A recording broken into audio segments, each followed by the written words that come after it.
Good evening, students. Am I audible? Okay, okay, fine. Uh, तो आज हम chapter number 4 से स्टार्ट करते हैं न्यूमेरिकल्स. ओके. आई बिलीव सभी के पास टेक्स्ट बुक है. I share my text book as well. पर आपको मार्किंग करने के लिए आपके यहाँ पे टेक्स्ट बुक होना बहुत ज़रूरी है. सो आई हैव सब आई सपोज सभी के पास टेक्स्ट बुक है और सब टेक्स्ट बुक लेके बैठे हैं. जो इम्पोर्टेंट सम्स है या जो इम्पोर्टेंट फॉर्मूलाज है वो आप टेक्स्ट बुक में आपकी हार्ड कॉपी में मार्क करेंगे. सॉफ्ट कॉपी मैं यहाँ पे शेयर करूंगी. Okay children. ठीक आहे, इकडे मी सॉफ्ट कॉपी शेअर करते. हार्ड कॉपीवरती तुमच्याकडे तुम्ही मार्किंग करून घ्या जे पण आपण करूया. बरं, आता आपण स्टार्ट करतोय चॅप्टर नंबर 4 पासून.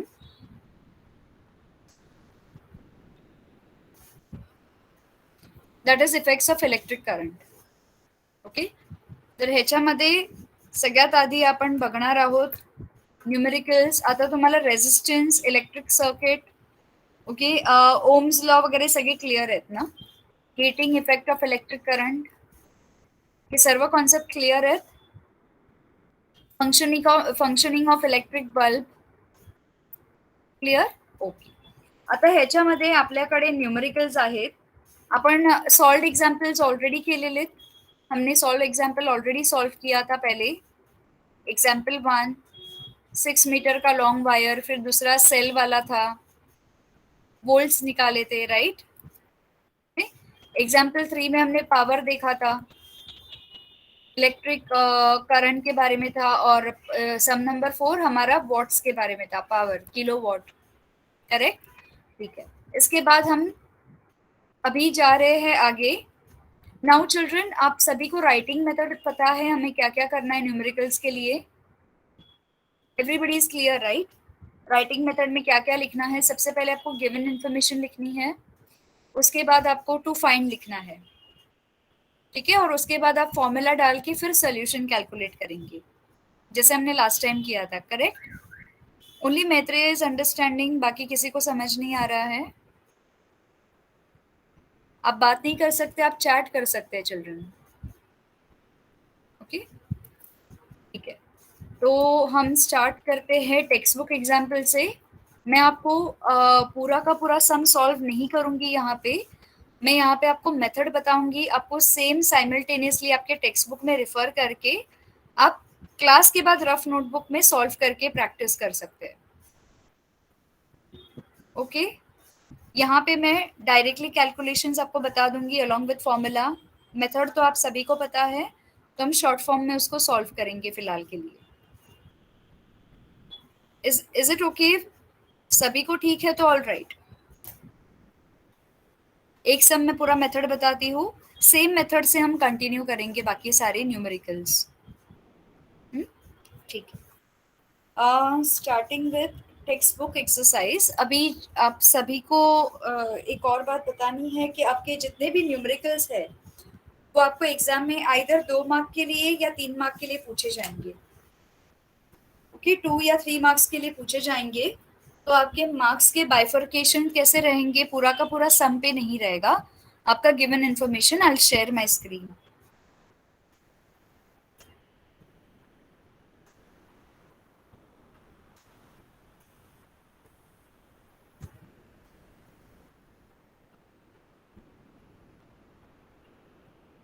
One minute.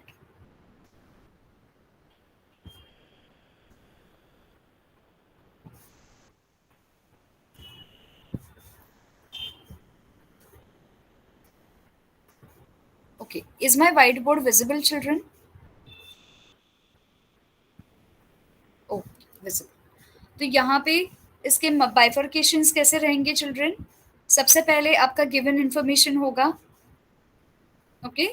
गिवन में आप कौन सा डेटा डालते हैं वो रहेगा. गिवन में हमारे क्वेश्चन में जितने सारी इन्फॉर्मेशन रहेगी वो रहेगा. सेकंड, इसमें बाइफर्केशन होगा आपके टू फाइंड का. हमें क्या फाइंड आउट करना है, ये स्टैंडर्ड फॉर्मेट होता है. ठीक है. थर्ड इसका बाइफर्केशन होगा आपका फॉर्मूला, कौन सा फॉर्मूला आप यूज करते हैं, ओके। और उसके बाद फोर्थ बाइफर्केशन होगा आपका सोल्यूशन का। सोल्यूशन मतलब फॉर्मूला भी सोल्यूशन में आएगा, लेकिन आप कौन सा स्टैंडर्ड फॉर्मूला यूज कर रहे हो आपके सम को सॉल्व करने के लिए या न्यूमेरिकल को सॉल्व करने के लिए। यहाँ पे आपकी सोल्यूशन और कैलकुलेशन दोनों यहाँ पे आनी चाहिए। इसके बाद आपको जो लास्ट स्टेप रहेगी न्यूमेरिकल सॉल्व करने की, वो रहेगी आंसर। लास्ट में एक आंसर स्टेटमेंट हम कंप्लीट करते वक्त लिखते हैं, वो रहेगा। तो अगर आपका 2 मार्क का सम रहेगा तो हाफ मार्क ये गिवन और फाइंड में एक साथ हाफ मार्क मिलेगा। फॉर्मूला के लिए हाफ मार्क होगा, सोल्यूशन के लिए और कैलकुलेशन के लिए हाफ मार्क होगा, और आंसर के लिए हाफ मार्क होगा। अगर आपका 3 मार्क का सम रहेगा तो आपका given half mark, to find half mark, formula half mark, इसके लिए हाफ मार्क, आंसर के लिए हाफ मार्क, और यहाँ पे थर्ड वाला पार्ट रहेगा वो आपका रफ डायग्राम होगा, इसके लिए हाफ मार्क होगा, ओके। तो ये फॉर्मेट चिल्ड्रन आप स्क्रीनशॉट ले सकते चाहिए तो, अदरवाइज ये सेशन तो रिकॉर्ड हो रहा है, आप कभी भी आके रिफर कर सकते हैं। 3 मार्क का सम होगा तो हाफ हाफ हाफ करके 3 मार्क्स होंगे। अगर 2 मार्क का न्यूमेरिकल होगा तो ये दोनों कंबाइन होंगे।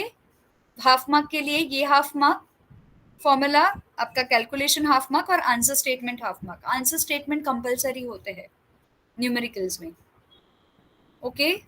यहाँ तक किसी को कोई डाउट है चिल्ड्रन? All good, okay. तो अभी स्टार्ट करते हैं फर्स्ट सम से। अगर आप टेक्स्ट बुक रेफर कर रहे हो तो हमारा ये वाला फर्स्ट सम है यहाँ पे, heat energy. Solve the following, question number 12। Page number आप देख लीजिए, कुछ 61 है page number of your text book. Question number 12, solve the following example. Heat energy is being produced in a resistance in a circuit at the rate of 100 watts. एक heat energy produce हो रही है with in a resistance. Resistance आप सभी को पता है, ये कॉइल्ड वायर होती है जो करंट को ऑब्स्ट्रक्ट करने के लिए हेल्प करती है, ओवरफ्लो प्रोटेक्ट करती है करंट का, उसको हम रेजिस्टेंस बोलते हैं, ठीक है। In a circuit at the rate of 100 watts, the current of 3 ampere is flowing in a circuit, what must be the value of resistance? तो हमको रेजिस्टेंस की वैल्यू फाइंड आउट करनी है, ठीक है। तो हमारे पास दो गिवन इंफॉर्मेशन है। सबसे पहला इंफॉर्मेशन क्या है, हमारे पास 100 वॉट है। तो 100 वॉट क्या होगी चिल्ड्रन, ये जो 100 वॉट है वो क्या होगी, पावर। एक्सेलेंट मैत्रेय, ये जो 100 वॉट है वो हमारे पास पावर होगी, करेक्ट। इसके बाद हमें ये जो 3 एम्पियर दिखाई दे रहा है वो क्या है, 3 एम्पियर क्या है चिल्ड्रन,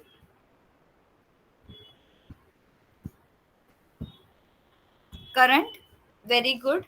हमारे पास पावर वॉट में होती है और एम्पियर करंट के लिए होता है, राइट। ऐसा कौन सा फॉर्मूला है जिसमें पावर और करंट दोनों साथ में आते हैं,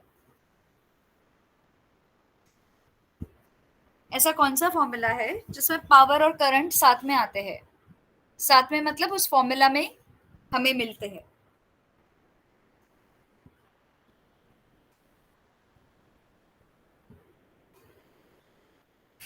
टेक्स्ट बुक रेफर कीजिए सभी। If you go in text book, अगर आप स्क्रॉल करते हैं ऊपर,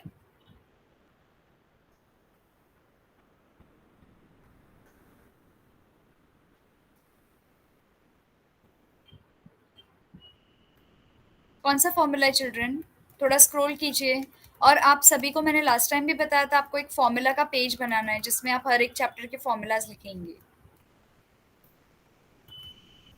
एवरीवन, मिला किसी को फॉर्मूला?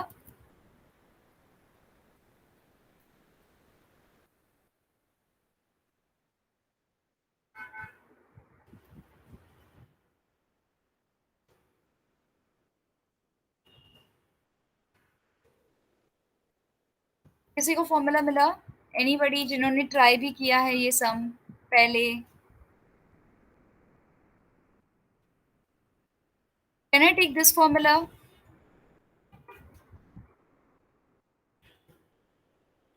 हमारे पास यहाँ पे वॉट है, करंट है, ठीक है।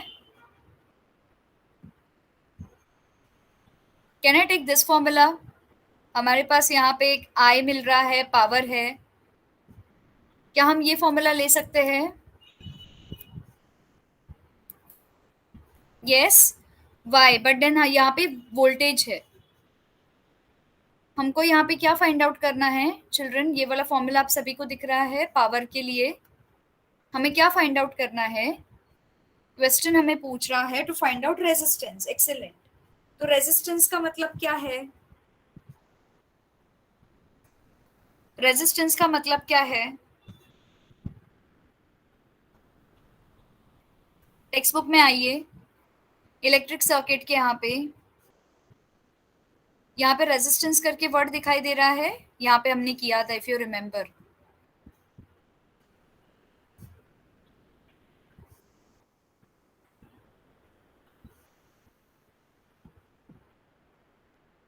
चिल्ड्रन हर बार हम बुक रेफर नहीं करेंगे, आप सभी को फॉर्मूलाज है ना थोड़े ये करने हैं। ये रेजिस्टर करके वर्ड हमने किया था, और यहाँ पे हमने रेजिस्टेंस करके पढ़ा था पहले। यस, ये वाला जो ये है इसे रेजिस्टेंस बोलते हैं। रेजिस्टेंस किस में मेजर होता है? Can you see here diagram में? रेजिस्टेंस किससे कनेक्टेड है? एमीटर से कनेक्ट होने के पहले ये रेजिस्टेंस किससे कनेक्ट होता है? यस, वोल्ट मीटर से कनेक्ट होता है, इसलिए उसका हम यूनिट रेजिस्टेंस का वी पकड़ते हैं। क्या पकड़ते हैं? वी पकड़ते हैं। Is it clear? इसीलिए हम ये वाला फॉर्मूला रेफर करेंगे। अभी समझा हम ये वाला फॉर्मूला क्यों रेफर करेंगे? पावर वाला, जिसमें वोल्टेज भी है आपका, करंट भी है, आई भी है, तो ये वाला फॉर्मूला हम रेफर करेंगे, ठीक है। Let us come back to our white board. हमें यहाँ पे गिवन स्टेटमेंट में क्या लिख देना है? गिवन में हम लिखेंगे power is equals to, power है हमारा P which is equals to 100 watts. Agreeing everybody? Am I correct? इसके बाद हमारे पास सेकेंड स्टेटमेंट है। पावर के बाद हमारे पास क्या गिवन इंफॉर्मेशन है? करंट की। करेक्ट। करंट है हमारे पास I which is equals to कितना है? 3 एम्पियर्स। ठीक है, ये हमारे पास रेडी है। पावर है, करंट है हमारे पास। Is this clear? Am I correct? ठीक है। इसके बाद सबसे पहले हम क्या करेंगे? हम रेजिस्टेंस फाइंड आउट करने के लिए हम सबसे पहले हमको क्या फाइंड आउट करना है? Resistance. Resistance equals to question mark. ये रेजिस्टेंस फाइंड आउट करने के लिए, रेजिस्टेंस किसके ऊपर डिपेंड होता है चिल्ड्रन? पोटेंशियल डिफरेंस के ऊपर डिपेंड होता है। तो सबसे पहले हम पोटेंशियल डिफरेंस फाइंड आउट करेंगे, ठीक है। तो हम कौन सा फॉर्मूला यूज करेंगे? यहाँ पे हम फॉर्मूला यूज करने वाले हैं,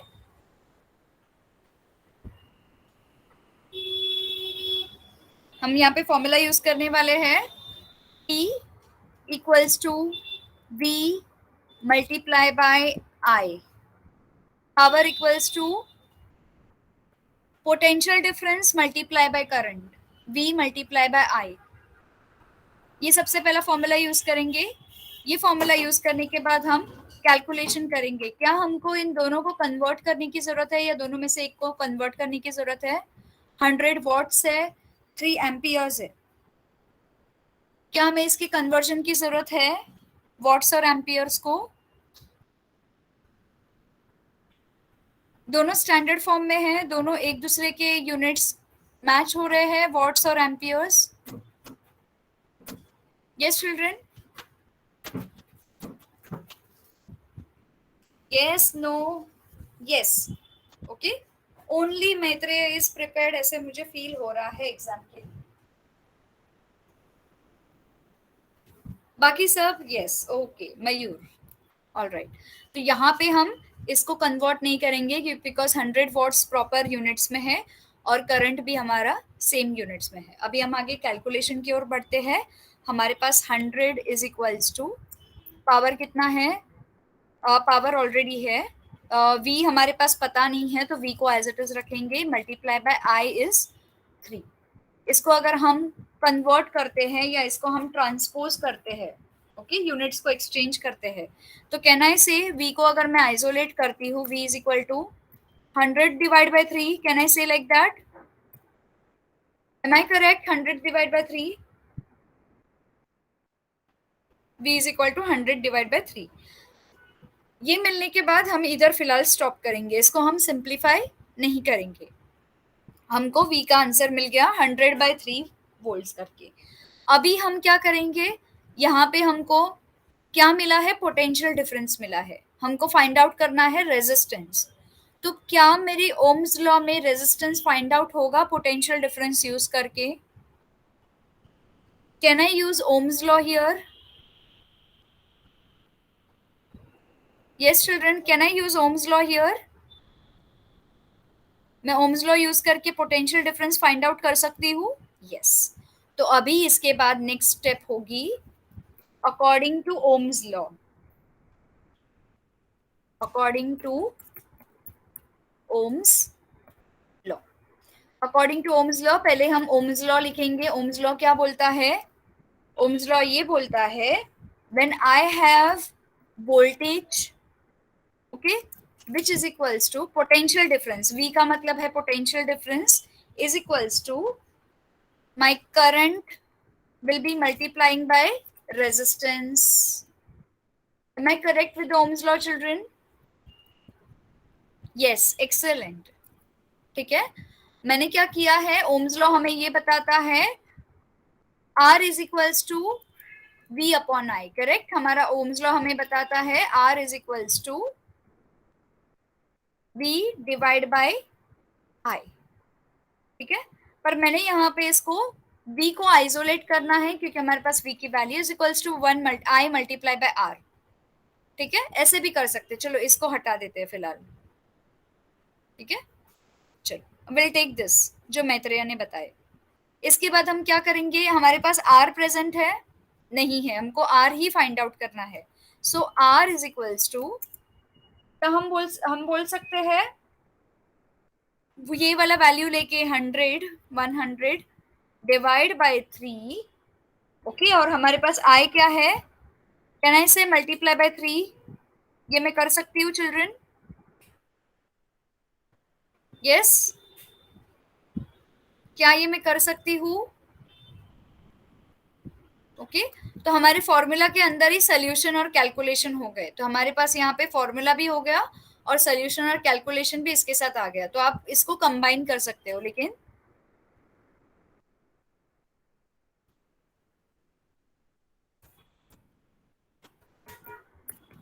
विदाउट फॉर्मूला आप कोई भी लिखेंगे नहीं कुछ भी एग्जाम में, ठीक है। मेरे इस फॉर्मूला में ही सब कुछ आ गया, सो आई विल कंटिन्यू हियर। इतना सभी को क्लियर है चिल्ड्रन? यहाँ पे किसी को कोई भी कंफ्यूजन नहीं है, ठीक है। अब यहाँ पे हमको मिल गया है R का वैल्यू। अभी यहाँ पे क्या मिलेगा, R is equals to, can I say 100/9? R is equals to 100 divide by 9, correct? ठीक है, कितना हो रहा है, R का वैल्यू आ रहा है, अगर आप इसको डिवाइड करेंगे तो कितना आएगा R का वैल्यू? 9 1 जा 9, 9 1 जा 9। Yes, so R is equals to 11.11। Is this clear children? यहाँ तक सभी को मिल रहा है? यहाँ पे अगर आप कट करोगे 9 1 जा 9, वापस 10 बन रहा है, 9 1 जा 9 आएगा, डॉट वापस 10 बन रहा है, तो ये रिकरिंग नंबर आ जाएगा। So can I say R is equals to 11.11 ohms resistance. Yes, तो हमको रेजिस्टेंस मिल गया, तो हमारा आंसर स्टेटमेंट यहाँ पे क्या होगा, द वैल्यू ऑफ रेजिस्टेंस, हमारा आंसर स्टेटमेंट यहाँ पे होगा, ओके, यहाँ पे हमारा आंसर स्टेटमेंट होगा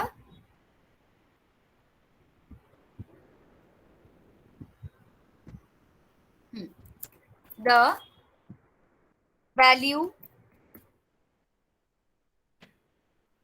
of resistance is equals to is 11 ohms. Okay, हमेशा आपका रेजिस्टेंस होगा वो होल नंबर में आएगा, ठीक है, वो आपका डॉट में नहीं आएगा, डेसिमल पॉइंट में नहीं आएगा. अगर 11.11 है तो 1 की वैल्यू नहीं होती है डेसिमल पॉइंट के बाद. अगर 5 से ऊपर नंबर गया तो हम उसको राउंड फिगर बनाते हैं. तो हमारे पास आंसर स्टेटमेंट ये है. क्या ये सम सभी को क्लियर है चिल्ड्रन? फर्स्ट सम आपको गिवन लिखना है, टू फाइंड लिखना है, और आपके सोल्यूशन में फॉर्मूला, सोल्यूशन और कैलकुलेशन को आप कंबाइन कर सकते हो. सबसे पहले मैंने फॉर्मूला डाला, पहले मैंने v फाइंड आउट किया, v को हमने रेजिस्टेंस के लिए यूज किया और हमने रेजिस्टेंस फाइंड आउट किया. Is this sum clear to everybody? Yes, Dheeraj, Maitreya, Mayur. Am I going too fast, children? Anuj, Avigna, okay. Dishant, Manasvi, Mayur, Samiksha, all good? चलो ठीक है, ये सम क्लियर है. अभी हर बार मैं ये स्टेप्स सभी फॉलो नहीं करूंगी, आप सभी को पता चल ही गया है ऑलरेडी कैसे करने हैं steps. Can we go directly to the sum? थोड़ा फटाफट कर लेते हैं. यस, डायरेक्टली हम सॉल्विंग पार्ट पे थोड़ा फोकस कर लेते हैं, ठीक है. अब आते हैं हम क्वेश्चन नंबर 2 पे. इसको मैं बैक टू सम जा रही हूँ. ओके, और आप सभी को राइट हैंड थंब रूल और ये वाला अच्छे से करना है, ठीक है. एग्जाम में वो पूछा जाएगा, मोस्टली वो पूछते ही है, ठीक है. आते हैं हम यहाँ पे. Two tungsten bulbs of watt 100 volt and 60 watts power work on 220 voltage of potential difference. If they are connected in parallel, how much current will flow in the main conductor? तो हमको क्या फाइंड आउट करना है? How much current, current मतलब I find out करना है. Do you agree with me children? Everyone? Yes, how much current is I. तो यहाँ पे हमको दिया है, पावर दिया है, दो अलग अलग पावर है, पोटेंशियल डिफरेंस है, ठीक है. तो यहाँ पे हम कौन सा फॉर्मूला यूज करेंगे? सबसे पहले हमारे पास v है और हमारे पास पावर है. कौन सा फॉर्मूला यूज करेंगे हम?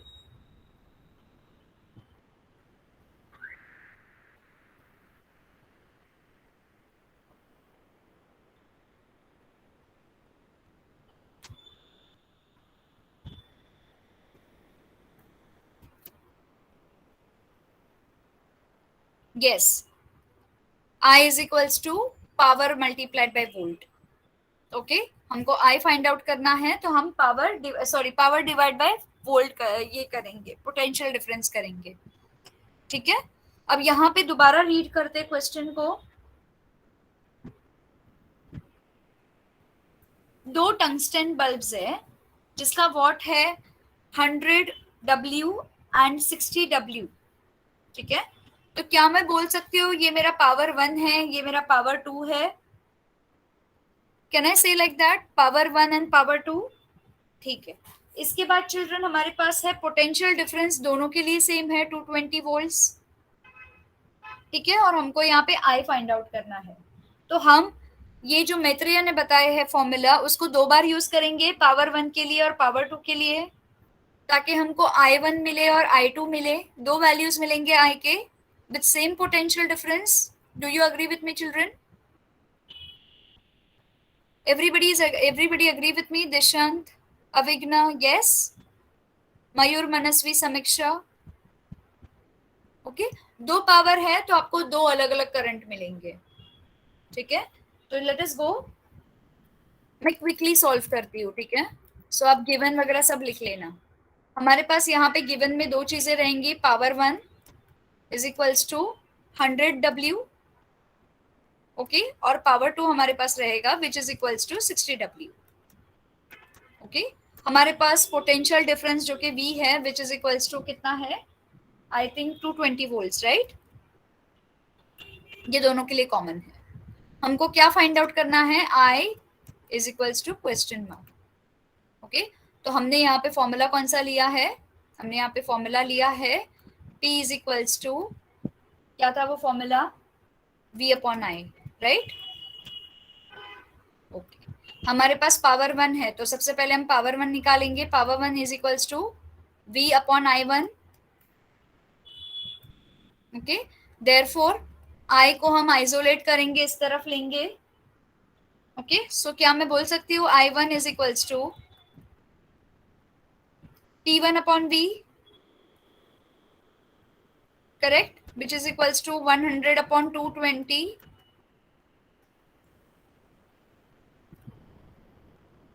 Do you agree with me, children? Okay, which is equals to, अगर मैं इसको सिंप्लीफाई करूंगी, जीरो कट और कौन सा टेबल जाएगा? 2 5 जा 10, 2 11 जा 22. ठीक है, अगर मैं इसको सिंप्लीफाई करूंगी, ये छोटा नंबर है ऊपर, तो मुझे डेसिमल पॉइंट में मिलेगा. तो मुझे डेसिमल पॉइंट में करंट नहीं चाहिए, मैं इसको फ्रैक्शन फॉर्म में ही रख रही हूँ फिलहाल के लिए, ताकि हम I1 और I2 को कंबाइन करेंगे तो इसको यूज करेंगे. तो आई हैव 5/11 एम्पियर्स I1 का वैल्यू. अब I2 कैलकुलेट करते हैं. उसके लिए हम फॉर्मूला लेंगे P2 वाला. P2 is equals to V upon I2, correct. Therefore I2 is equals to P2 upon V. Agreed everybody? जिसका मतलब है 60 अपॉन 220. जीरो कट, 2 3 जा 6, 2 11 जा 22, which is equals to 3 upon 11 amperes. Agree करते हो चिल्ड्रन आप सभी लोग ये कैलकुलेशन को? हम किसी को डेसिमल पॉइंट में फिलहाल कन्वर्ट नहीं करेंगे, ठीक है.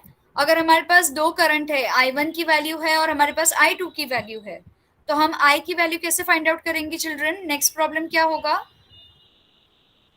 नेक्स्ट सोल्यूशन क्या होगा? I की वैल्यू कैसे फाइंड आउट करेंगे? I is equals to I1 plus I2. Do you agree with me children? ठीक है. वाई मैंने I1 प्लस I2 को ऐड क्यों किया, कोई बता सकता है?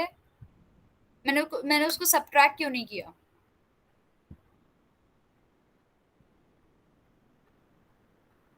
एनीबडी? I1 और I2 को मैंने ऐड क्यों किया? Exactly, very good Maitreya. क्योंकि आपके जो करंट है यहाँ पे they are connected in parallel. Okay, आपके जो करंट है ये I1 है और it is connected in parallel. तो I फाइंड आउट करने के लिए हम I1 प्लस I2 करेंगे, इसीलिए रफ डायग्राम इंपॉर्टेंट है. Sorry, this is series, I am so sorry. Parallel parallel. Okay, यानी कि ये करंट है यहाँ पे एम्पियर, ओके, और ये दूसरा वाला करंट है यहाँ पे एम्पियर. ठीक है, this is I1 and this is I2. ठीक है, ये दोनों कनेक्टेड पैरेलल में है और ये पूरा का पूरा एक सर्किट इन दोनों को कनेक्ट कर रहा है और आगे जाके ये दोनों मिलके एंटायर सर्किट को कंप्लीट कर रहे हैं. अंडरस्टूड? तो इन दोनों को ऐड करेंगे तो आपको बल्ब कितना जल रहा है पता चलेगा, राइट? ये आपको रफ डायग्राम ड्रॉ करना है. सो आपके पास अभी I1 प्लस I2 क्या रहेगा? इधर रीजन बताना है. As the two tungsten bulbs are connected in parallel, ये वाला आपको रीजन बताना है यहाँ पे. तो इस तरफ लिखेंगे हम as two are connected in parallel. ठीक है, पैरेलल का स्पेलिंग चिल्ड्रन करेक्ट कर दीजिएगा आप अपने एंड पे. ठीक है, ये रीजन मेंशन करना बहुत जरूरी है. इसके बाद चिल्ड्रन आप ऐड करेंगे इसको I1 अपॉन I2 को. हमारे पास वैल्यूज क्या थी? I1 की वैल्यू क्या थी चिल्ड्रन? I1 की वैल्यू क्या थी? 5/11. So I is equals to 5/11 plus 3/11. ठीक है, एलसीएम निकालने की जरूरत है हमारे पास डिनोमिनेटर्स को देख के. एलसीएम निकालने की जरूरत है? नहीं जरूरत है. Therefore which is equals to 8/11 is total value of I. ठीक है, अब यहाँ पे भी अभी इसको कन्वर्ट करो आप डेसिमल में। तो अब अगर आप इसको डेसिमल में फाइनल आंसर को कन्वर्ट करोगे तो समथिंग 0.7 करके कुछ आता है, राइट? 8 वंस। अगर आप इसको कन्वर्ट करोगे डिवाइड करके कितना आता है? 0.7, 576,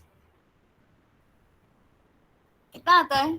72, 0.72 एम्पियर्स। ये आपका करंट है जो पूरे टंगस्टन बल्ब को ग्लो करने के लिए हेल्प करेगा। Is this clear children? अच्छा, नाउ इट्स ऑलरेडी 8:30। आप सभी अभी अपने टेक्स्ट बुक में चेक करेंगे कौन सा सम आपको चाहिए कि मैं करूं सॉल्व, जो आपको समझ नहीं आया हो ऑफ दिस चैप्टर। पहले ये चैप्टर करते हैं, फिर जाते हैं चैप्टर नंबर 5 पे। Go through your text book. हमने अभी ये वाला सम किया है, so we got 0.72 amperes. C वाला sum is very very easy. Explain कर देती हूँ। Who will spend more electrical energy, 500 watts वाला TV which is set in 30 minutes, और 600 वॉट वाला heater which is set for 20 minutes. तो यहाँ पे आप क्या करोगे? टीवी सेट, क्या मैं बोल सकती हूँ this is my power one? वापस से दो पावर है ना अलग अलग। Can I say my 500 watt वाला is power one, this is my power two, correct?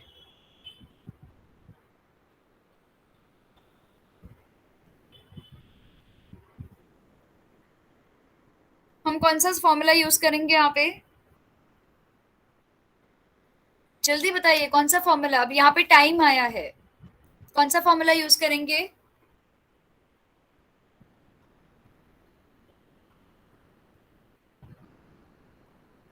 Anyone? No one?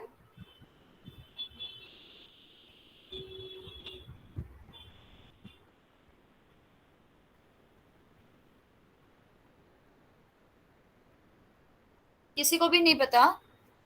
P is equals to V into I, but हमारे पास बच्चा पोटेंशियल डिफरेंस तो है ही नहीं। यहाँ पे पोटेंशियल डिफरेंस बोला ही नहीं है, रेजिस्टेंस का जिक्र भी नहीं किया है यहाँ पे। यहाँ पे उल्टा टाइम दिया गया है। टेक्स्ट बुक में थोड़ा बैक हो जाओ, पेज अप करके। मैं तो पेज अप कर रही हूँ। टेक्स्ट बुक में थोड़ा बैक हो जाओ चिल्ड्रन, एकदम स्टार्टिंग में चले जाओ फटाफट। थोड़ा मैं स्क्रॉल कर रही हूँ फास्ट। ठीक, ठीक है, यहाँ पे आ गए। ठीक है, यहाँ पे आपने कुछ टी जैसा देखा है? ये देखा है आपने? यस। तो can I take from this, can I take ये वाला फॉर्मूला एनर्जी अपॉन टाइम, क्योंकि हमारे पास टाइम है। ठीक है, हमारे पास इलेक्ट्रिकल पावर भी है। तो can I take this formula? तो यूजुअली अगर इसको मैं सिंप्लीफाई करने जाऊँ तो can I take my power upon time वाला फॉर्मूला स्मॉल टी। यहाँ पे मेरा पावर वन होगा, टाइम वन होगा, पावर टू होगा, अपॉन टाइम टू होगा, T2। Can I take this formula children? Yes.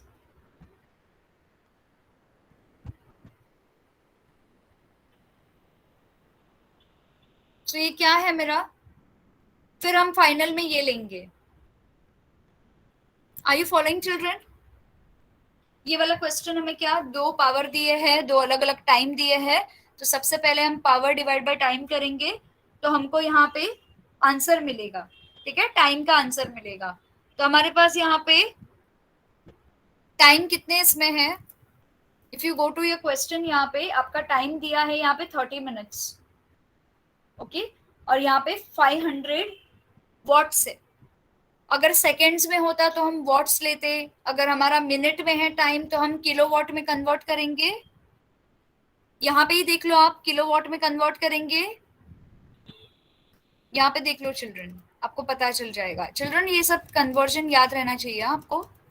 ये वाला देख लो, 1000 watt or 1 kilowatt is used as unit to measure electric power, right? Okay, if 1 kilowatt power is used for 1 hour, it means that 1 kilowatt into 1 will give us electrical energy, correct? ठीक है, अगर हमारा watts होता तो हमारा seconds होता। हमारे पास minute है, इसका मतलब हम किलोवाट में कन्वर्ट करेंगे। Am I correct children? हम क्या करेंगे, इसको हायर रेट में कन्वर्ट करेंगे, जिसको हम किलोवाट और आर में कन्वर्ट करेंगे। किलोवाट के लिए आर है ना यहाँ पे, ये देखो 1 kilowatt 1 hour, and 100 watts is equal to this. हमारे पास मिनट्स है, तो क्या हम इसको कन्वर्ट कर सकते हैं आर में? इज इस क्लियर? दोनों यूनिट्स को सेम लेवल पे ला सकते हैं? हाँ ना ना हाँ, कुछ तो बोलो। Am I going too fast? Am I going very very fast? इतनी स्पीड समझ आ रही है सभी को? समीक्षा, मनस्वी? ओके, ठीक। तो हम सबसे पहले क्या करेंगे, हम हमारी क्वेश्चन को इन यूनिट्स में कन्वर्ट कर देंगे। ठीक है, कैसे करेंगे वो मैं अभी आपको बताती हूँ। Let us go to new page. सबसे पहले आप क्या करेंगे, P1 फाइंड आउट करेंगे। This is of power 1 will be of, O I am sorry, हाँ, power 1 will be of PV set. ठीक है, विच इज इक्वल्स टू कैसा होगा, 500 वॉट्स। ठीक है, अब मैं 500 वॉट्स को मुझे कन्वर्ट करना है किलोवाट में, तो यहाँ पे कन्वर्जन फैक्टर आप यहाँ पे देख रहे हो। 500 वॉट्स को किलोवाट में कैसे कन्वर्ट करेंगे, मल्टीप्लाई बाय 1000, करेक्ट? ठीक है, बट ये तो सेकेंड्स के लिए, तो हम इसको डिवाइड करेंगे आर में कन्वर्ट करने के लिए। Can I divide, can I say there which is equals to 500, sorry 500 upon 1000 is equals to kilowatt.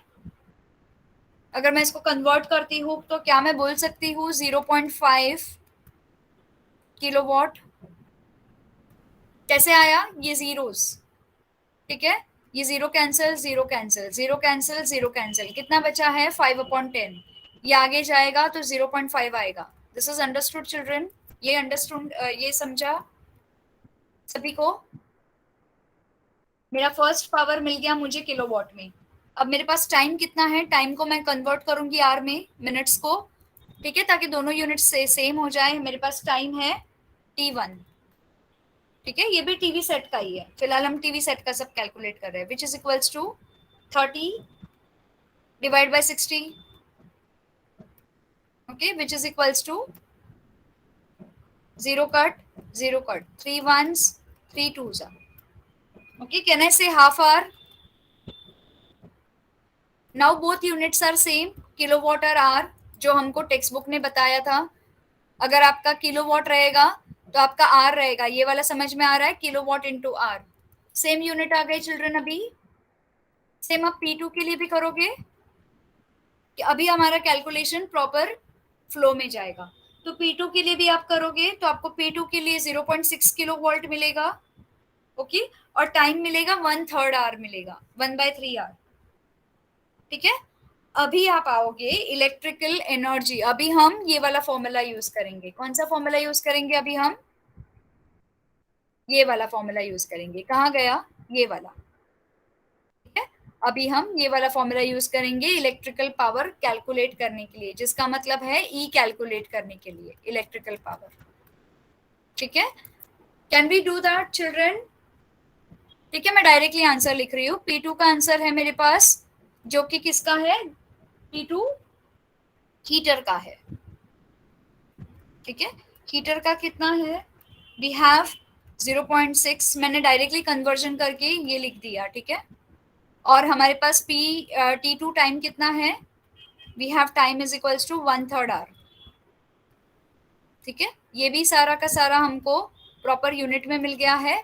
अब नेक्स्ट स्टेप में जाते हैं। नेक्स्ट स्टेप हम क्या कैलकुलेट करेंगे, इलेक्ट्रिसिटी का, इलेक्ट्रिक एनर्जी कंज्यूम। तो हमारे पास इलेक्ट्रिक एनर्जी कंज्यूम कितना होगा, electric energy consumed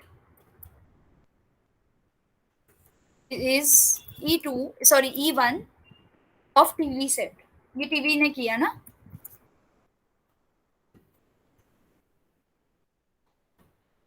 which is equals to कितना, क्वेश्चन मार्क। ठीक है, और same electric energy consumed by heater. ठीक है, यहाँ से हम सेम टू सेम लिखेंगे स्टेटमेंट। स्टेटमेंट में हम थोड़ा फर्क नहीं करेंगे ताकि कंफ्यूजन ना हो। Control V by of heater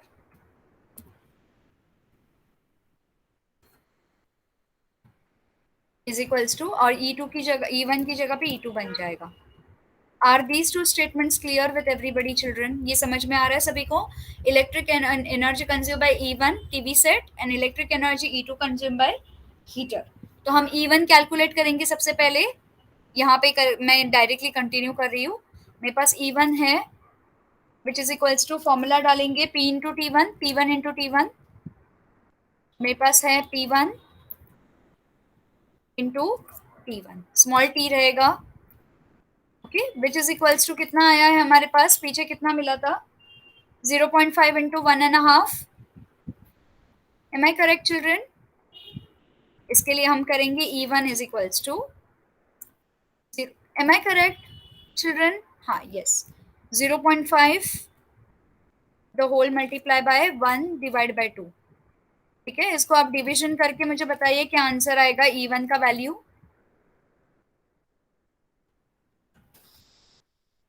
E1 का वैल्यू मुझे मिल रहा है, अगर मैं इसको कैंसिल करती हूँ, 2 1 जा 2, दिस कैन आई से 0.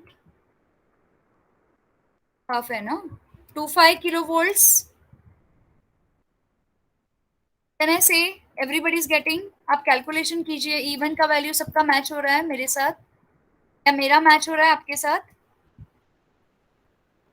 हो रहा है, नहीं हो रहा है? हाँ, 0.25। ठीक है, E2 अभी यहाँ पे सेम कैलकुलेट करेंगे, तो मुझे E2 का वैल्यू समथिंग मिल रहा है, मैं डायरेक्टली कैलकुलेट कर रही हूँ, 0.2 किलो वोल्ट्स। करेक्ट? ठीक है, सो अभी हम कंपेयर कर सकते हैं दोनों को, कौन सा बड़ा है, 0.25 बड़ा है या 0.2 बड़ा है?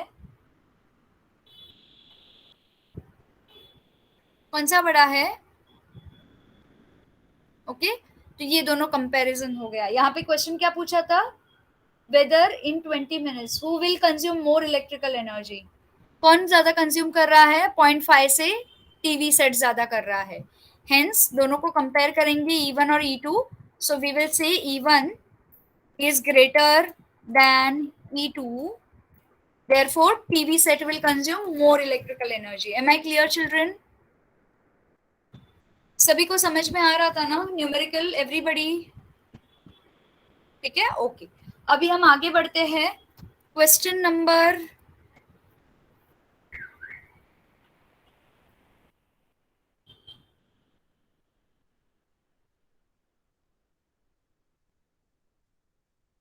ओके, क्वेश्चन नंबर लास्ट में कुछ प्रॉब्लम है डी में, an electrical ion. Children I think ये भी हमने किया था ना क्लास में, अगर नहीं किया है तो आप मुझे अभी बता दीजिए। इलेक्ट्रिकल आयन, इसमें भी आपको पावर कैलकुलेट करनी है। ठीक है, वॉट्स को किलोवाट में कन्वर्ट कर देना है यहाँ पे, बिकॉज यहाँ पे आवर्स है, 2 आवर्स, अगर आवर्स रहेगा तो वॉट का किलोवाट कन्वर्ट हो जाएगा। ठीक है, अभी आपके पास नंबर ऑफ डेज भी है यहाँ पे। ठीक है, पूरे महीने भर ये इसको अगर यूज किया तो कितना होगा, तो हमारे पास टोटल टाइम है 2 hours daily. Okay, what will be the electrical consumption for a month, मतलब 30 डेज। तो आप क्या करोगे, 2 मल्टीप्लाई बाय 30 करोगे, तो पूरे मंथ के आवर्स मिल जाएंगे आपको इलेक्ट्रिकल आयन, तो समथिंग 60 आवर्स मिलेंगे। एवरीवन करेक्ट, 60 आवर्स मिलेंगे सभी को। Sorry for that. हाँ, तो ये 60 आवर्स मिलेंगे। ठीक है, और ये आपका वॉट में कन्वर्ट करोगे तो 1.1 किलो वॉट हो जाएगा। ठीक है, ये 60 आवर मिल गए। इसके बाद क्या होगा चिल्ड्रन, आप इलेक्ट्रिकल एनर्जी वाला फॉर्मूला यूज करोगे जो हमने टीवी सेट के लिए यूज किया, पावर मल्टीप्लाई बाय टाइम। ठीक है, तो आपको यहाँ पे किलोवाट में मिल जाएगा। ठीक है, इसके बाद आप क्या करोगे, 1 किलोवाट का मतलब क्या है, यूनिट्स कितने unit, 66 unit, 166 kilowatt is equal to 66 unit. तो आप क्या करोगे, ये जो यहाँ पे कॉस्ट दिया है कंजम्पशन का, इसके साथ आप मल्टीप्लाई करोगे, पर यूनिट का 5 रुपया है, तो 66 यूनिट का कितना होगा, 66 मल्टीप्लाई बाय 5 आएगा। ओके, तो आपको 330 मिल जाएगा। Is this clear children? Electrical energy के सम्स क्लियर है सभी को?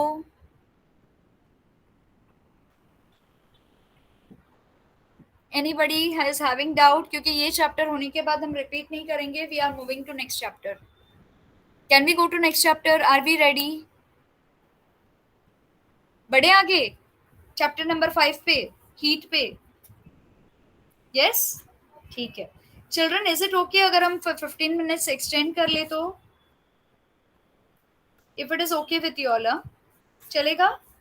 ठीक है. अगर आपको बोर लग रहा है या आपको बर्डन लग रहा है तो आप मुझे बोल दीजिए, हम वहीं पे स्टॉप करेंगे. ठीक है, क्योंकि हमने टारगेट रखा था 4th, 5th और 6th चैप्टर करेंगे, लेकिन अभी तो 4th ही हुआ है. चलो आगे बढ़ते हैं. Shall we go ahead? Ready? This was all about your electrical energy. कुछ भी नहीं है, आपको सिर्फ कन्वर्जन फैक्टर पे थोड़ा ज्यादा ध्यान देना है. बाकी पूरे के पूरे सम आपको आ जाएंगे, बहुत इजी है. अभी हम आगे बढ़ते हैं नेक्स्ट चैप्टर पे. Late us go down. Heat. Heat में सबसे पहले आपको इंपॉर्टेंट है ये वाला diagram, temperature versus time graph. ठीक है. इसके बाद आपको ये थोड़े थोड़े आपको याद रख देने हैं. नॉर्मली वो लोग देते हैं, अगर नहीं दिए तो आपको इसके एब्सोल्यूट वैल्यूज याद रखने हैं. ठीक है. ये वाला ग्राफ भी इंपॉर्टेंट है, graph between volume of temperature and water. ये वाला भी इंपॉर्टेंट है, ये मोस्टली आता ही है होप्स अपैरेटस. ठीक है, कैलकुलेशन इसका. ये वाला भी आता है most time, aquatic animals in cold region, that is anomalous behaviour of water. ठीक है. Let us go ahead. और ये वाला भी पूछा जाता है, this one, specific heat capacity, कौन सा हीट होके ज्यादा मेल्ट कर देता है वैक्स को. ठीक है. आते हैं अभी हम आगे सॉल्ट एग्जांपल्स पे. आ गए solving the word problem. Just give me a moment, मैं एक बार ऊपर देख लेती हूँ कुछ है. Right the unit. ठीक है, न्यूमेरिकल्स पे आते हैं डायरेक्टली. ठीक है. Solving the following problems. यहाँ पे हमारा क्वेश्चन नंबर 1 हमको क्या बता रहा है? Equal heat is given to the two objects A and B of mass 1 gram. दोनों ऑब्जेक्ट्स है यहाँ पे. ओके, दोनों का mass is equal to 1 gram. ठीक है. इसको दोनों को इक्वल हीट दी है. ठीक है, ए ऑब्जेक्ट है और ऑब्जेक्ट बी है. ठीक है, सेम मास है, सेम हीट दी है इन दोनों को. ठीक है, इसका मतलब क्या है, ये ए और बी ऑब्जेक्ट्स मटेरियल में अलग है. इतना हमें समझ में आ गया चिल्ड्रन? इनका मटेरियल अलग होगा. ठीक है, हीट सेम दी है, मास भी सेम है, तो मटेरियल अलग होगा. Temperature of A increases by 3 degree. इसमें क्या हुआ, 3 डिग्री का बदलाव हो गया. ठीक है, it is increasing by 3 degree. And temperature of B has increased by 5 degree Celsius. Okay, which object has more specific heat and by what factor? कौन सा फैक्टर और क्यों? ठीक है. अब इसको कैसे फाइंड आउट करेंगे स्पेसिफिक हीट के लिए? सबसे पहले हम क्या बोलेंगे, ए और बी का मास को let be 1 grams. Okay, so can I say A is mass of A is equals to mass of B. Okay, mass of A is equals to mass of B, which is equals to 1 gram. Can I write like this, children? Can I? मुझे ऐसा लग रहा है मैं दीवारों से बात कर रही हूँ. Anybody is there in the class? Okay, Maitreya is there. कोई नहीं सुन रहे, मैत्रेय तो सुन रहे. हाँ, मयूर भी सुन रहे. चलो अच्छी बात है. दिशांत भी सुन रहे. Very good. ठीक है, तो हमारे पास मास इक्वल हो गया. दूसरा फैक्टर क्या है, क्वेश्चन पढ़िए. टेम्परेचर भी दोनों का सेम है. ठीक है, टेम्परेचर इंक्रीज, सॉरी, हीट दोनों की सेम है. ठीक है, तो यहाँ पे टेम्परेचर इंक्रीज हो रहा है, तो टेम्परेचर ऑफ ए हम क्या लिखेंगे, delta T1 is temperature of object A. ठीक है, which is equals to 3 degree Celsius. ठीक है, सेम हम यहाँ पे लिखेंगे चिल्ड्रन. ये रफ डायग्राम में आप ड्रॉ करोगे. ठीक है, इसको मैं हटा देती हूँ यहाँ से. यहाँ पे मेरे पास डेल्टा T2 रहेगा, जो कि टेम्परेचर है ऑब्जेक्ट बी का, विच इज 5 डिग्री सेल्सियस. ठीक है, यहाँ पे हमको 5 और 2 मिल गया. अब यहाँ पे क्या पूछा गया है, हमको specific heat capacity find out करनी है। ओके, तो हम क्या करेंगे, स्पेसिफिक हीट का मतलब है C1। Okay, C of the object. हमने क्या किया यहाँ पे, specific heat capacity C1 will be of A object and C2 will be of B object. Am I clear? यहाँ तक सभी को समझ में आ गया? Specific heat C1 object A की रहेगी और C2 ऑब्जेक्ट बी की रहेगी। ठीक है, अब हम क्या करेंगे, हीट एब्जॉर्ब्ड, क्योंकि ये मटेरियल ने हीट को एब्जॉर्ब कर लिया है, तभी जाके इनका टेम्परेचर चेंज हुआ है। Do you agree with me children? अगर हीट एब्जॉर्ब नहीं होती तो टेम्परेचर चेंज होता नहीं होता, करेक्ट? तो इन्होंने क्या किया है, हीट एब्जॉर्ब कर ली है। तो हीट एब्जॉर्ब का फॉर्मूला क्या रहेगा, heat absorb by the object will be mass multiply by specific heat multiply by rise in temperature, correct? heat absorbed by the object will be heat absorbed mass into specific heat into rise in temperature which is equals to, यहाँ पे इसका मास क्या है, m multiply by c into small t। Okay, और we can say delta T1। ये हमारा formula है, base formula heat absorb का। अगर हमारा T1 रहेगा तो हम T1 डालेंगे, T2 रहेगा तो T2 डालेंगे। ठीक है, तो क्या मैं यहाँ पे बोल सकती हूँ हीट एब्सॉर्ब का मतलब क्या है, Q।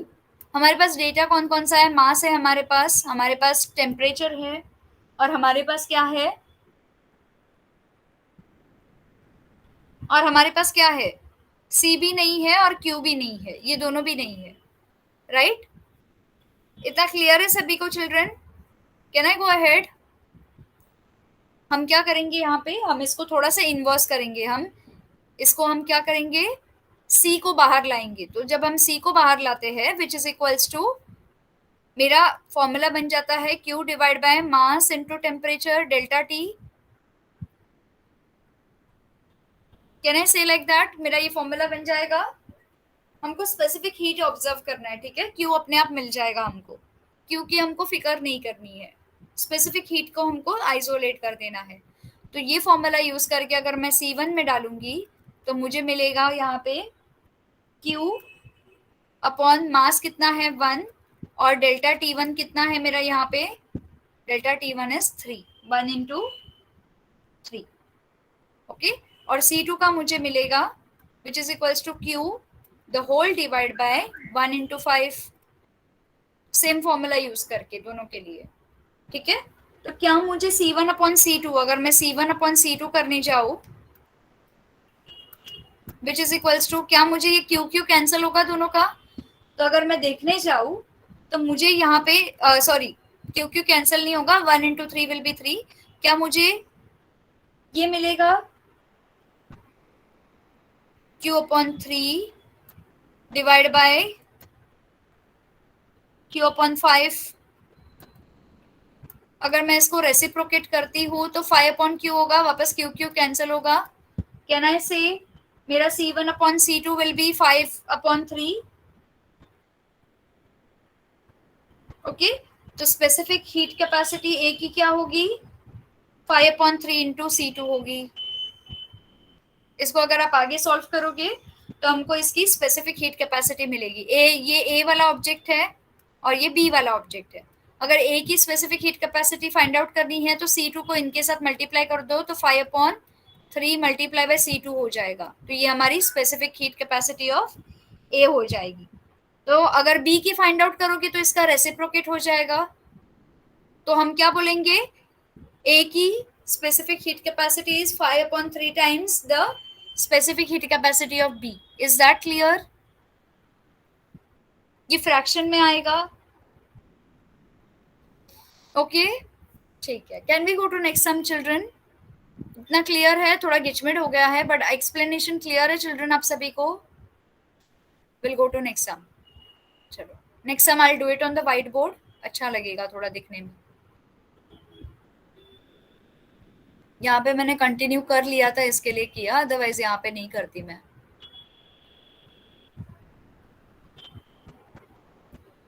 ऑल राइटी, चलो Are you all prepared for board exams, children? Yes? पक्का? हमारी क्लासेस का नाम अच्छा होना चाहिए. चलिए. All right, let us come to sum number 2. अब यहाँ पे सम नंबर 2 हमें क्या पूछ रहा है? लिक्विड अमोनिया है जो आइस फैक्ट्री में यूज होता है. अगर उस if water at 20 degree Celsius is converted to 2 kg, 20 degree पे पानी को 2 kg आइस बना दिया गया at 0 degree Celsius, how many grams of ammonia are to be evaporated. ठीक है, इसको इवेपोरेशन होने के लिए कितना अमोनिया लगेगा? हमारे पास अमोनिया का हीट ऑफ वेपोराइजेशन है 341. ऐसे वैल्यूज दिए रहेंगे आपको. ठीक है, तो डोंट वरी अबाउट इट. तो इस सम के लिए सबसे पहले हम क्या करेंगे? ओके, इस सब के लिए हम सबसे पहले लेटेंट हीट वाला फॉर्मूला यूज करेंगे. Latent heat, latent heat of vaporization of ammonia कितना है? Latent heat of vaporization of ammonia which is equals to, हमारे पास दिया हुआ वैल्यू है 341 कैलोरी पर ग्राम. ठीक है, इसके बाद हम क्या करेंगे? हमको क्या फाइंड आउट करना है यहाँ पे? How many grams of ammonia, इसका मतलब mass of ammonia. Can I say mass of ammonia? Can I say like that? Mass of ammonia find out करना है. यस, तो हम लिखेंगे यहाँ पे mass of ammonia find out करना है. Let me take this to white board. ठीक है, हम यहाँ पे सबसे पहले latent heat of vaporization of ammonia, latent heat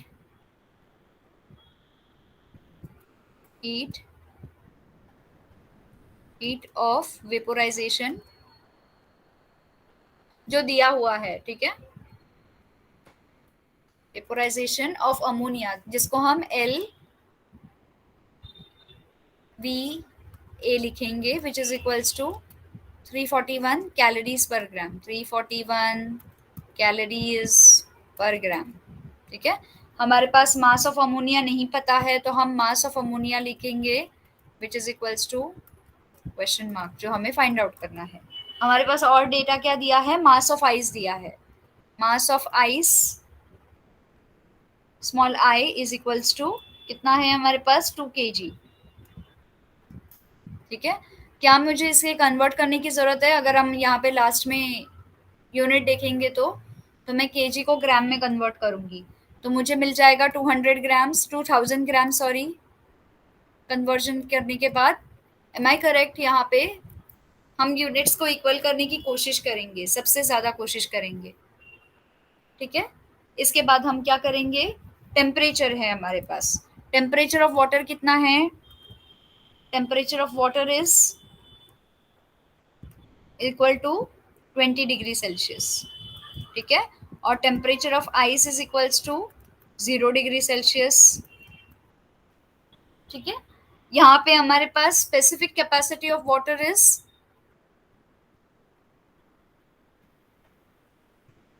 specific capacity of water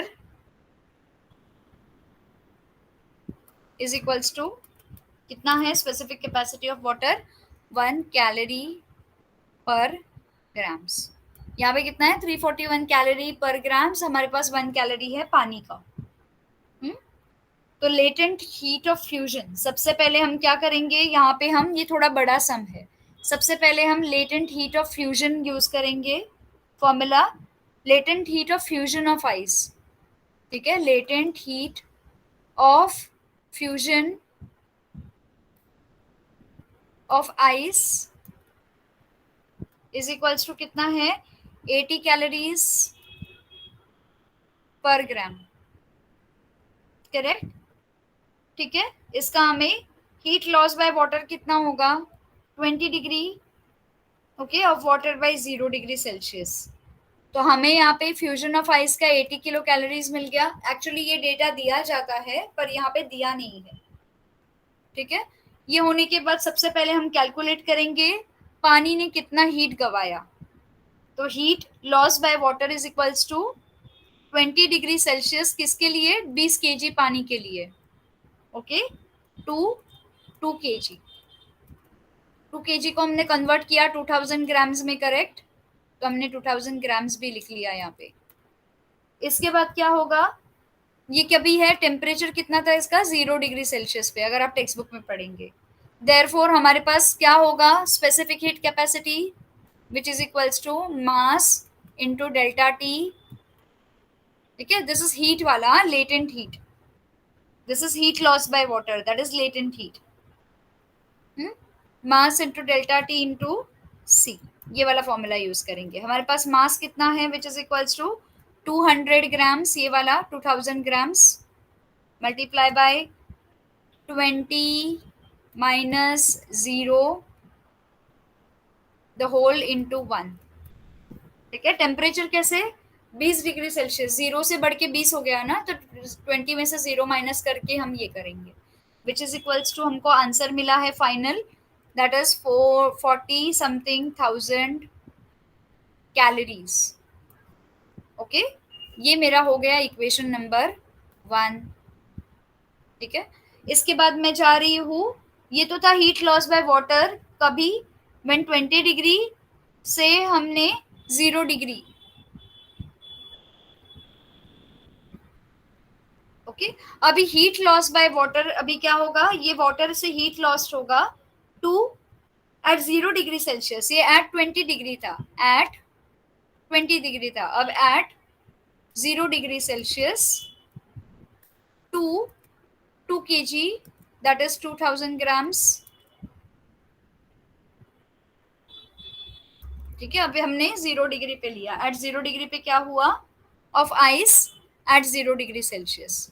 0 degree पे वापस पहुंचने के लिए उसको रिटर्न कितना हुआ?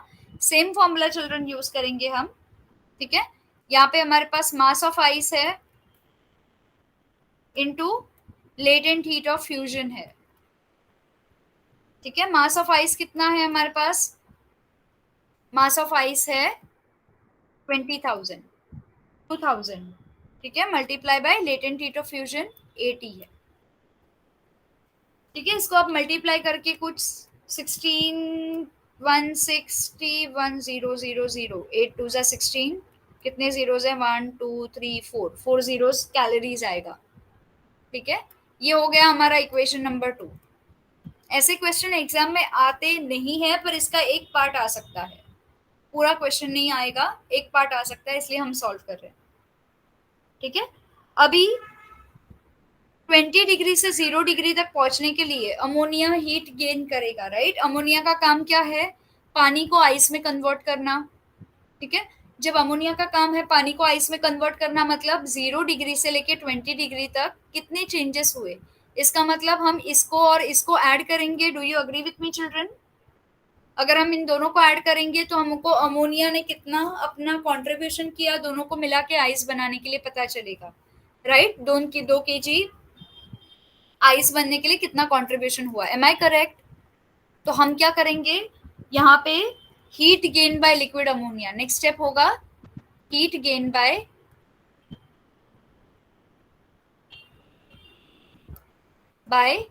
Liquid ammonia. ठीक है, liquid ammonia will be equation 1 plus equation 2, correct. तो ये टोटल हीट होगा समथिंग 2000 समथिंग हो जाएगा, 20,000 के आसपास कुछ तो हो रहा है, राइट. अगर आप इन दोनों को ऐड करते हो, इसको ले लो 16 1 2 3 4 और इसको भी ऐड कर दो, तो आपको इस तरह का कुछ फिगर मिलता है, करेक्ट. तो ये होगा आपका पूरा का पूरा कैलोरीज, इतना अमोनिया को हीट गेन हुआ. ठीक है, अभी हमको कैलोरीज मिल गया, heat gain by liquid ammonia मिल गया. अभी हमारा सेकेंड ऑप्शन क्या है?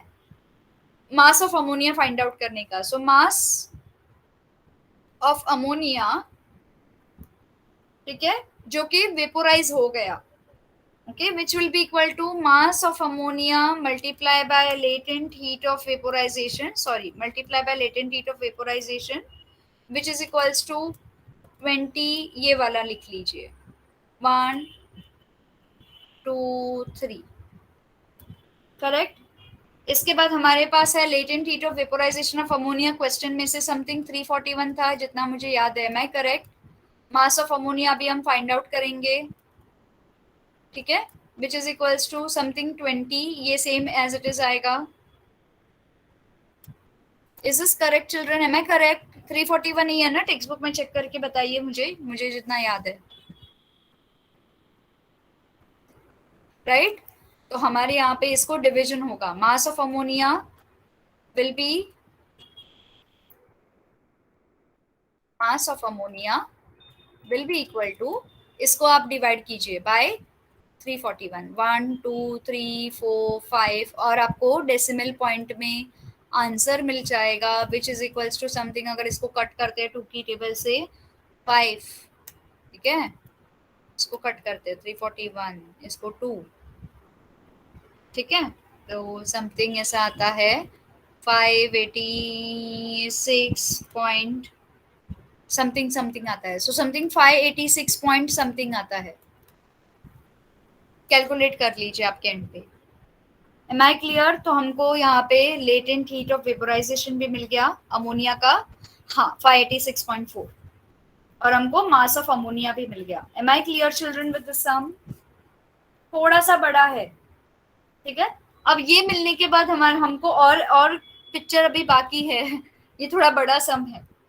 इसके बाद आप क्या करोगे, अभी पानी का हीट गेन बाकी है ना, heat gain by water Q1, ठीक है, तो यहाँ पे इजी है, बाकी का नेक्स्ट सम यही थोड़ा ट्रिकी था। अभी हीट गेन बाय अमोनिया हो गया, अभी heat gain by water, heat gain by water, ठीक है, हीट का मतलब क्या है, हीट गेन बोलने के बाद Q1 आ गया, ठीक है, which is equals to mass into specific heat capacity multiply by temperature, rise in temperature delta T, which is equals to mass कितना है इसका 100 है, multiply by specific heat capacity कितनी है 0.1 है, multiply by delta T कितना है change in temperature, that is T minus 20, 20 degree चढ़ गया ना ऊपर, तो T is original temperature, original temperature हमको पता नहीं है, करेक्ट, इसका मतलब Q1 है, विच इज इक्वल्स टू, हमको यहाँ पे क्या मिलेगा, if you multiply this you will get something 100 multiply by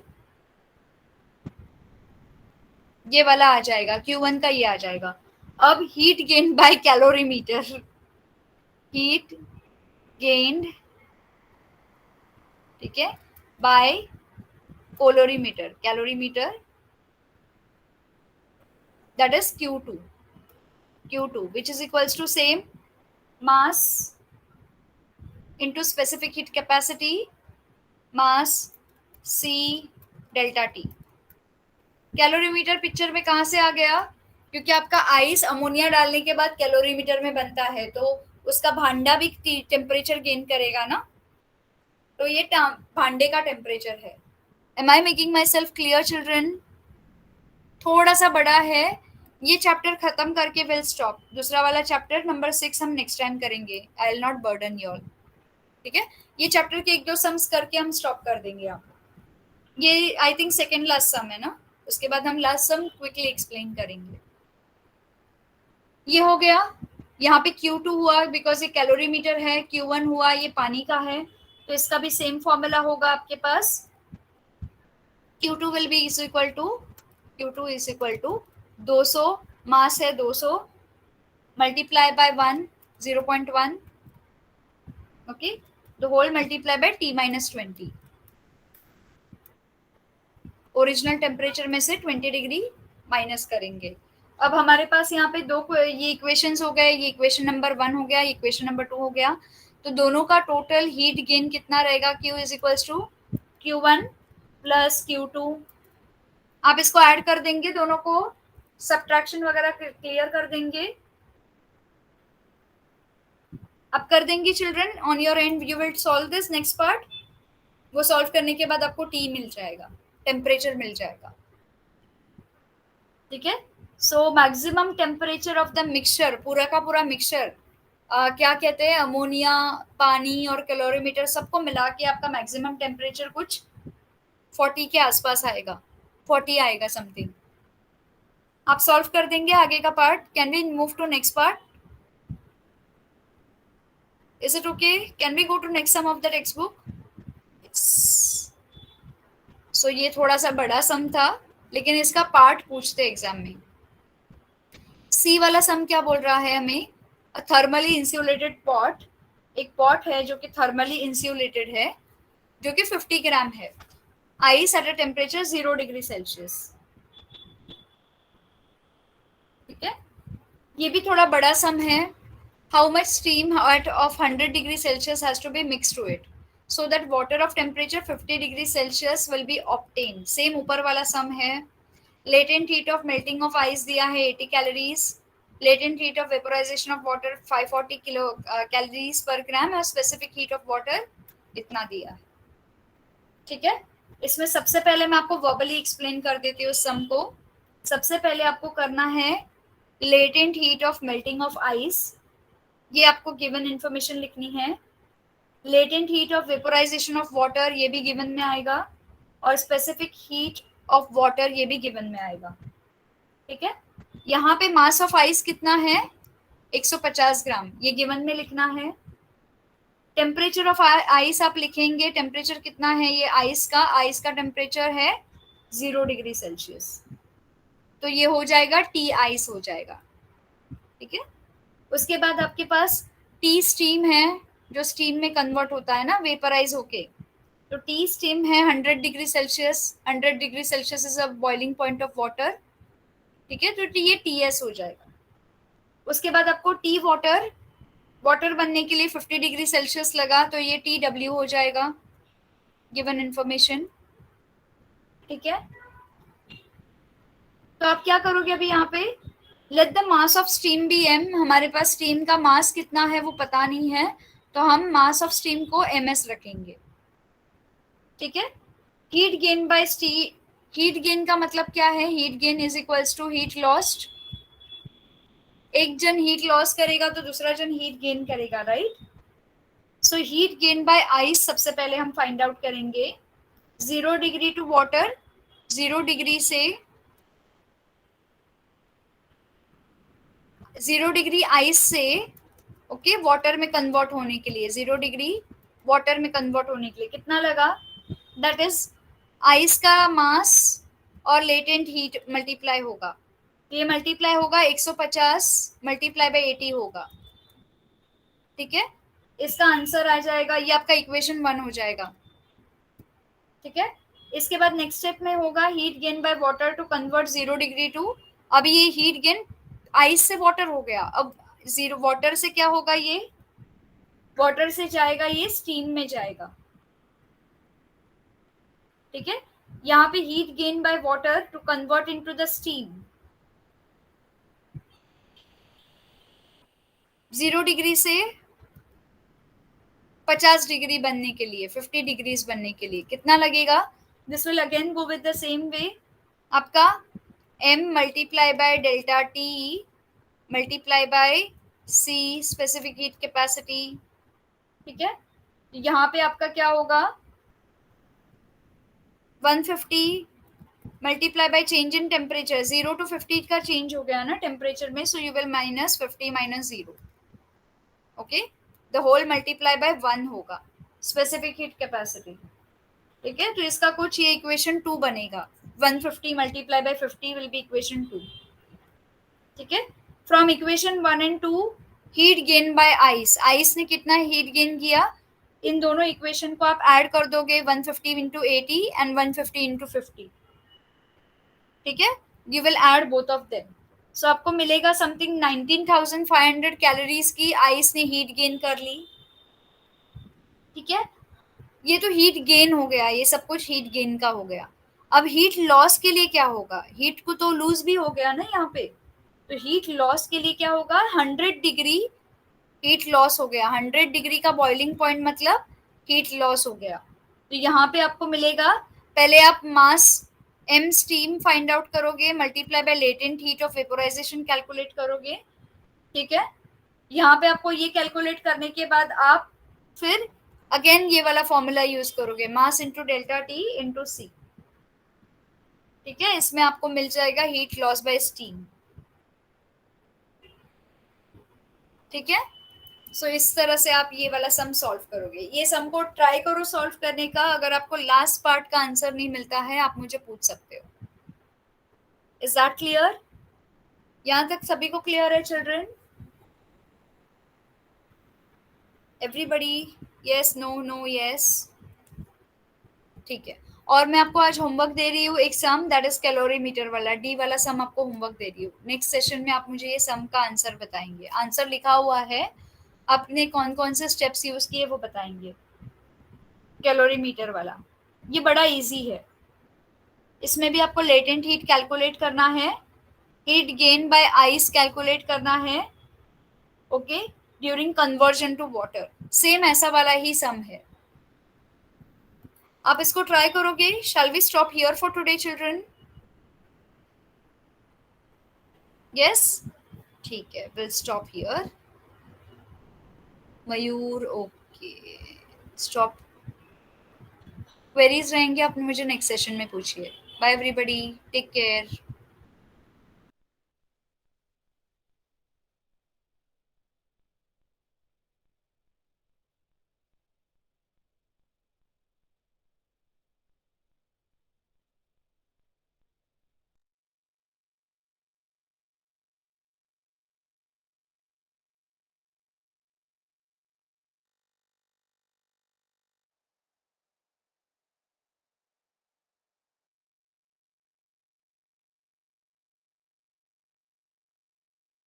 okay, bye children, take care, tata. Anuj Bacha, you have to leave class.